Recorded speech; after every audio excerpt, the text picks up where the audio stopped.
Sempre que eu vou tratar sobre arrebatamento da igreja, eu tenho algo na minha mente. A primeira coisa que eu tenho é que a vinda do Senhor ela é iminente. O Senhor Jesus ele não determinou um prazo de tempo quando ele estaria regressando para buscar a sua igreja. A gente sempre fala e há uma confusão acadêmica e teológica sobre a vinda do Senhor, porque a gente sabe que a vinda do Senhor ela foi dividida em duas partes. A primeira vinda, que foi a sua vinda no seu nascimento, né? Na sua vinda, na sua estadia por 33 anos e meio aqui na Terra. A gente sabe que essa é denominada a primeira vinda do Senhor, que durou aí 33 anos e meio, e o Senhor Jesus regressou ao céu. A gente vê isso em Atos, capítulo de número 1, quando Jesus estava indo na sua ascensão, e foi levado às alturas. Os varões, os anjos que estavam ali presentes, eles falaram para aqueles discípulos que estavam ali, vendo aquele acontecimento extraordinário que era a ascensão do Senhor Jesus, indo de assunto ao céu, descrito em Daniel capítulo de número 7, versículo 11, como a chegada gloriosa do Senhor Jesus, quando ele recebe à direita de Deus o seu trono. E quando ele está subindo, a Bíblia diz que os varões ficaram olhando, os irmãos, atônitos, sabendo que o Senhor Jesus estava indo embora.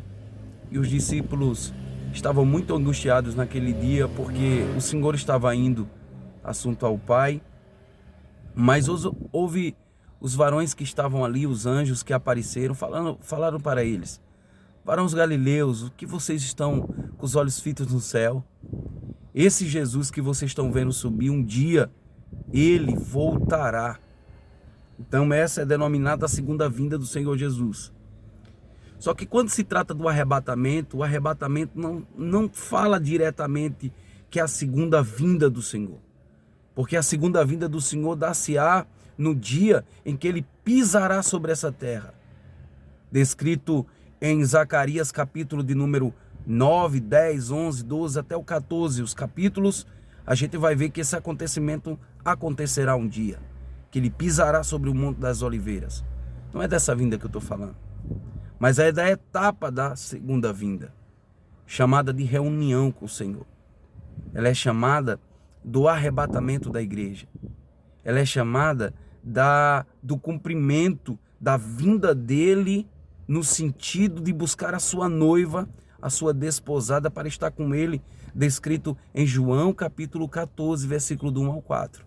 Eu vou para o Pai, vou preparar lugar, e depois voltarei outra vez e vos levarei para mim mesmo, para que onde eu estiver, estejais vós também. Paulo, quando vai falar sobre esse assunto, ele denomina isso em 2 Tessalonicenses capítulo 2, como a nossa reunião com o Senhor, a nossa reunião com ele. Aleluia, louvado seja o nome do Senhor. E essa reunião, ela precede alguns acontecimentos. Estamos vivendo o princípio das dores, descrito em Mateus capítulo 24, versículo do 1 ao 14. Princípio das dores.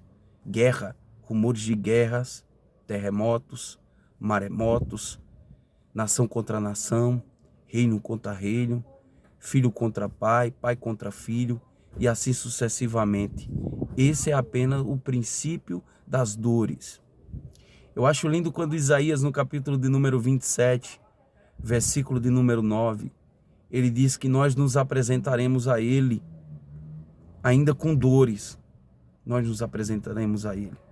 Não é? Louvado seja o nome do Senhor. Então, dentro desse princípio das dores, quando tudo isso estiver acontecendo, um prenúncio da grande tribulação que há de vir, a igreja será tirada.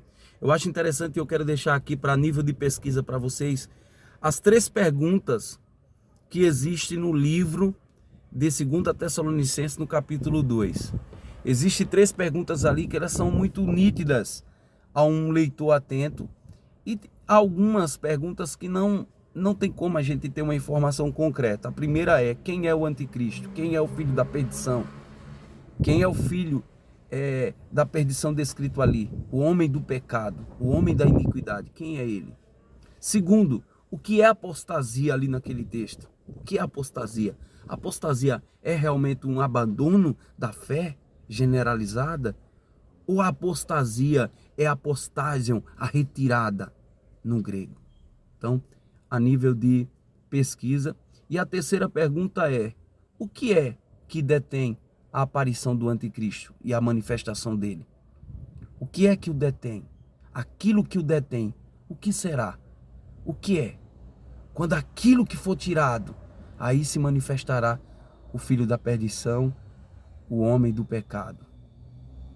O que é que o detém? Quem é esse anticristo? E o que é aquela apostasia do capítulo 2 de 2 Tessalonicenses? Essas perguntas ficam para vocês aí a nível de pesquisa, a nível de conhecimento, a nível da gente fazer uma pesquisa mais profunda. Que Deus abençoe e que possamos esperar o Senhor Jesus, não amanhã, não daqui a 1 hora, mas agora. Maranata, ora vem, Senhor Jesus. Esse é o maior desejo de todo cristão autêntico. Esse é o maior desejo que você, que eu deve preservar. Essa é a nossa maior esperança. Nossa maior esperança não é conquistar riquezas aqui, ainda que tudo isso venha. Como diz o nosso pastor João Barbosa, tem uma frase dele que eu acho uma frase muito inteligente e uma frase muito profunda. Vivamos o hoje como se Jesus viesse agora e projetamos como se Jesus viesse voltar daqui a 100 anos.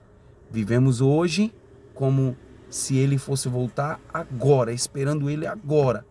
Mas que possamos fazer projeto para daqui, como se ele fosse voltar daqui a 100 anos. Que Deus abençoe em Cristo Jesus.